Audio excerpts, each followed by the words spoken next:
tahu dulu bagaimana pertumbuhan dan juga performa dari Nuon sepanjang tahun ini atau paling enggak year to date sampai dengan Mei ini, terutama dalam menghadirkan konten digital lokal yang berkualitas. Ya, baik, terima kasih Safinas untuk interview hari ini. Jadi Nuon Digital Indonesia adalah bagian dari Telkom Group.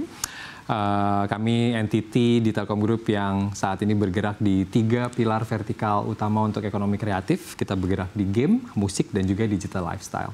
Khususnya untuk game, saat ini sebenarnya kalau kita lihat pertumbuhannya dari tahun ke tahun itu memang sangat bagus, sangat baik sekali. Kita bisa lihat dari animo masyarakat ketika kita melaunching beberapa produk yang memang itu dari hasil inkubasi program kami. Jadi di Telkom Group kami punya namanya Indigo Game Startup Incubation, yang mana itu kita program untuk mendevelop dan juga membina developer lokal supaya nanti hasil karyanya bisa juga kita bawa ke market lokal ataupun ke market global. Dan saat ini sudah ada satu game kami rilis di tahun 2023 namanya Power Rumble. Itu sudah di-download sebanyak 2 juta kali dan saat ini menjadi game yang prominent di Nuon karena aktif usernya bukan cuma hanya dari Indonesia tapi juga dari negara lain. Jadi game ini sudah bisa mendapatkan antusiasme di negara seperti India, Pakistan, dan Bangladesh. Jadi ini agak unik. Pasarnya jauh sekali di sana. Yang kami pikir sebenarnya budaya kita kan lebih dekat ke negara-negara tetangga seperti Malaysia, Singapura. Tapi ternyata game ini justru malah lebih menarik di sana. Pasar di Asia Selatan gitu ya. Ini yang membuat kami juga akhirnya berpikir ulang, ternyata game ini memang segmentasinya harus lebih spesifik lagi, lebih khusus lagi. Jadi ini jadi PR bersama pada saat mendevelop game itu. Yang pertama kita menentukan segmentasinya itu memang harus tepat. Sometimes itu mungkin miss sana sini gitu, tapi paling tidak kita sudah mengenal pangsa pasar yang baik. Oke, ada target pertumbuhan tertentu yang ingin dicapai di tahun ini? Untuk di tahun ini pertumbuhan kalau kita lihat dari animo masyarakat yang terus berkembang gitu ya, dan itu bukan hanya di industri game tapi juga di musik, terutama di digital lifestyle. Kita bicara distribusi film, ticketing management solution, intinya sebenarnya ekosistem digital untuk digital entertainment ya. Itu sih sangat tumbuh pesat terutama di Indonesia ini dan peluangnya sangat besar. Tadi seperti di pembukaan juga salah satunya yang disorot adalah game gitu ya, kontribusi game lokal masih di bawah 2,5% dari total kontributor masyarakat di Indonesia. Jadi itu masih banyak ruang yang bisa kita kembangkan ke depan sebenarnya. Kalau Nuon ini kan sebenarnya diketahui karena ada games, ada music, ada lifestyle juga. Nah, dari ketiga sektor ini mana penyumbang terbesar ke perusahaan? Tiga-tiganya jadi fokus kita, tapi untuk 2 tahun terakhir dan di 2025 ini kami akan fokuskan di sektor game. Kami terlibat dari, kalau kita bicara peta peran ya, value chain itu mulai dari kita mengikubate developer, kemudian kita mengagregate, kemudian kita mendistribusikan, sampai kita managing e-sport channel sendiri juga. Jadi semuanya sebenarnya sudah complete set dari ekosistem gaming yang itu sebenarnya harapannya adalah bisa membantu ekosistem untuk game developer lokal dan mempercepat juga cara bagaimana mereka go to market. Apa yang menjadi alasan sektor lifestyle dan juga musik ini mungkin tidak sepesat game saat ini? Apa analisa Anda dengan kondisi saat ini? Untuk musik kita ada Langit Musik. Jadi ini aplikasi buatan lokal yang spesifik melayani streaming musik. Jadi katalog lagunya lagu-lagu Indonesia sangat lengkap.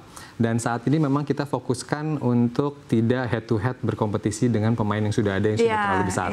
Jadi kita mencari segmentasi yang spesifik gitu ya. Dan kita memang saat ini kuatnya di segmentasi pop lokal.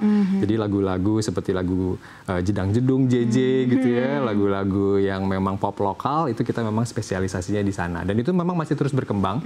Dan ini segmentasi baru yang kami garap. Jadi pertumbuhannya masih belum kita lihat sebesar dari game. Tapi ini sangat menjanjikan. Di sisi lifestyle untuk tiket, kemudian layanan OTT, video itu pasti juga menjadi sumber pertumbuhan dari Nuon dan itu masih sampai seperti sekarang juga. Cuma memang banyak pilihan gitu ya untuk di OTT, berbagai layanan terus bertumbuh, tergantung kontennya yang mana itu naik turunnya, jadi dinamikanya kita mengikuti dari tren dan juga dari adopsi ke masyarakat. Positioningnya Nuon jika dibandingkan dengan platform global yang saat ini juga sudah mapan, ada di level mana nih? Kami memposisikan diri sebenarnya ada beberapa yang memang jadi andalan untuk industri lokal.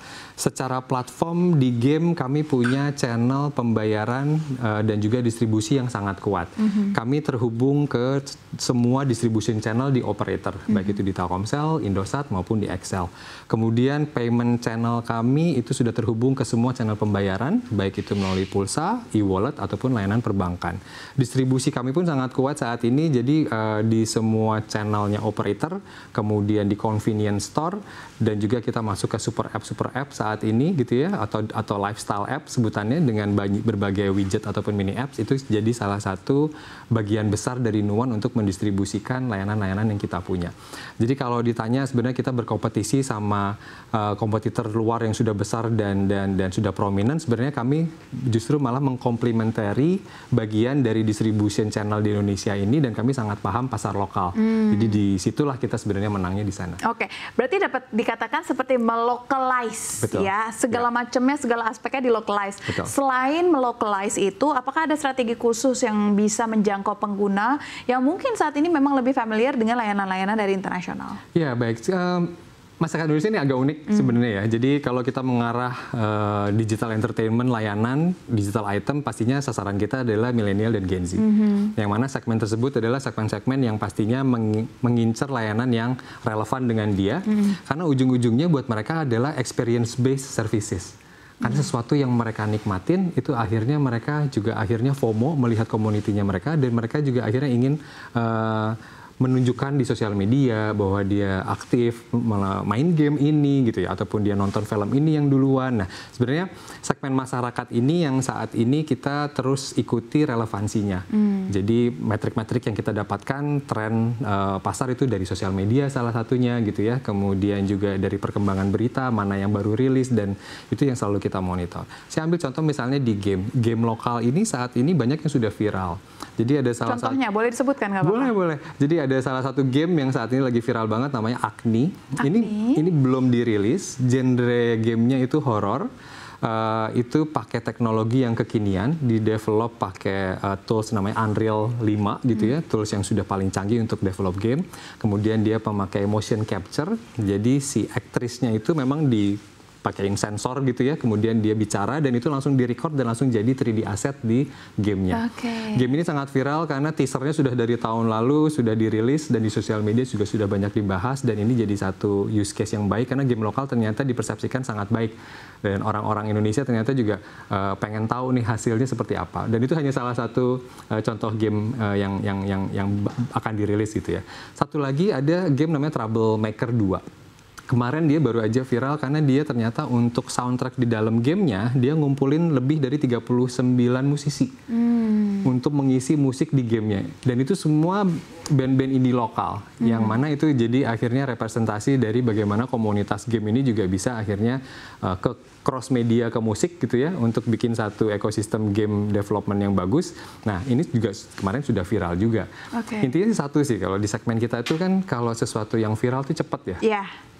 Cepat di respon, engagementnya kita bisa tahu langsung. Jadi sebenarnya kalau untuk game developer dia bisa dapat validity game saya bagus apa enggak itu dari awal.